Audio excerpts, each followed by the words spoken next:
You want to learn things 10 times faster than everyone else? In this video, I'll show you how to unlock your brain's hidden potential and master any knowledge in record time. Stick around, because by the end, you'll walk away with practical strategies that can completely transform how you learn and remember forever. All right, let's jump right in. Imagine you're at the base of a towering mountain. At the summit lies mastery, a place where the world's top performers live, where knowledge and skill flow effortlessly. But reaching that summit isn't just about raw talent. No, it's about the path you choose, the secrets you learn, and the training you endure. If you want to stand at that peak, you've got to understand the first key: embrace lifelong learning and training. Top performers, the athletes, artists, leaders, don't just magically appear in the spotlight. They've forged in the hours that no one else sees, in the relentless drills, the early mornings, the quiet moments of struggle. Think of it like sharpening a blade. Each practice session, each effort is a stroke that hones the edge. Serena Williams didn't become a tennis legend just by playing tournaments. She spent countless hours hitting thousands of serves on empty courts, practicing even when there was no applause, no fans.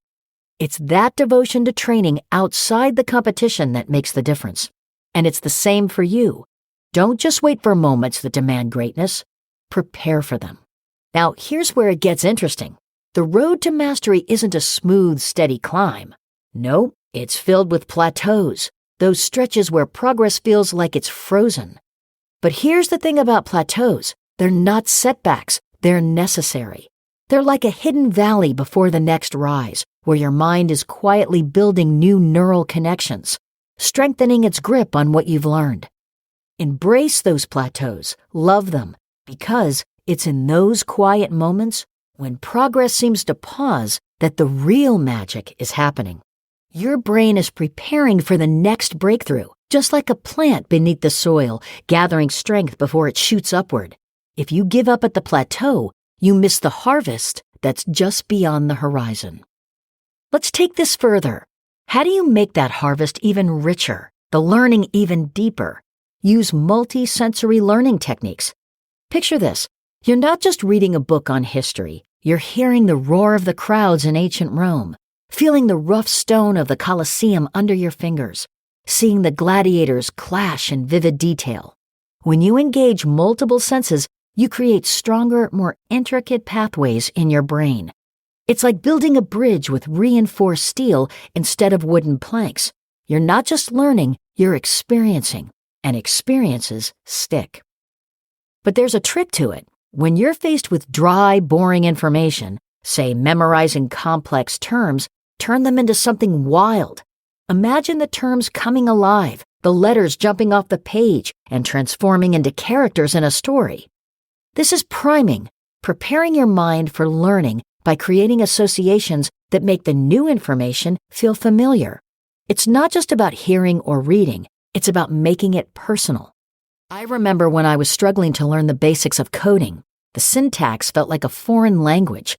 But instead of staring blankly at lines of code, I began to picture each command as a character in a story, a hero on a quest, each function a different challenge they had to overcome. Suddenly, what was once dull and abstract became vivid and meaningful, and just like that, it started to click. Now let's talk about creating nuggets of memory. Think of your mind as a vast landscape covered in sand. Each tiny grain represents a single piece of information, a word, a fact, a moment. Alone, they're insignificant. But when you start connecting those grains, gathering them together, they form something solid, a nugget, a piece of knowledge that has weight and substance. You want to build these nuggets, collect them, and stack them like bricks to construct a fortress of understanding. It's not about random facts scattered across your mind. It's about creating a web of interconnected knowledge where each piece supports the next. Turn everyday moments into learning opportunities. Did you have a conversation that made you think? Reflect on it. Did you read a quote that stuck with you? Write it down and connect to it what you already know. These aren't just moments, they're potential nuggets waiting to be solidified into lasting memories. And then there's the power of autobiographical memory. Your life isn't just a series of events, It's the richest textbook you'll ever read. Draw lessons from your past. Link new ideas to your experiences. When you anchor learning to your own story, it's like tying a boat to a dock. It won't drift away, no matter how strong the current gets. Picture this. You're learning about perseverance, and you recall that time you struggled to keep up during a marathon.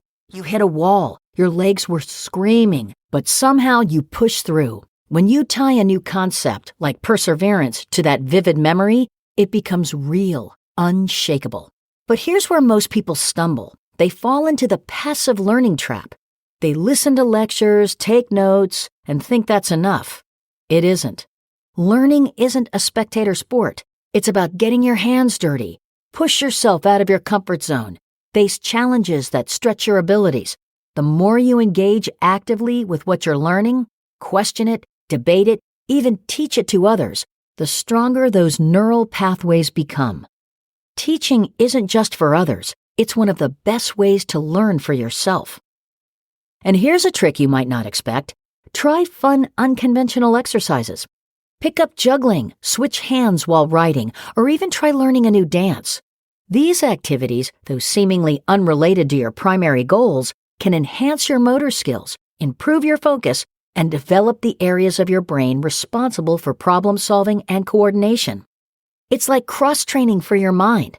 When I started juggling, it wasn't just about catching balls. It was about catching new ideas, training my brain to adapt quickly, to keep multiple things in the air at once. It sharpened my mind in ways I never anticipated. And if you really want to learn things faster than everyone else, you've got to start building a knowledge network. Imagine each piece of information as a node in a web. The more connections you create, the stronger the web becomes. Relate new ideas to things you already know. Don't just memorize facts in isolation. Integrate them into your existing framework of knowledge. But here's the catch. Don't just connect related ideas. Practice biassociative thinking. Take two seemingly unrelated concepts and smash them together. It's in this collision of ideas that creativity sparks and new pathways are formed in your brain. The ability to see connections where others see none is what separates a good learner from a truly exceptional one. Think of it as a mental workout for breaking free from conventional thought patterns, pushing your cognitive boundaries beyond what you thought was possible. The journey to learning things 10 times faster is more than a sprint. It's an adventure. It's about embracing the plateaus, sharpening your mind with unconventional techniques, connecting knowledge like pieces of a puzzle, and using your own life as the most powerful tool. As you walk this path, there will be moments where progress feels elusive, where you're on that plateau wondering if you'll ever rise again. In those moments, remember, your brain is quietly preparing for your next ascent. It's building strength in silence. Keep pushing, keep training, because the summit is closer than you think. Now take the next step in mastering your mind. Watch the next video. Unleash your inner genius. How to learn anything in less time. Click now to dive even deeper and unlock the full potential of your learning abilities.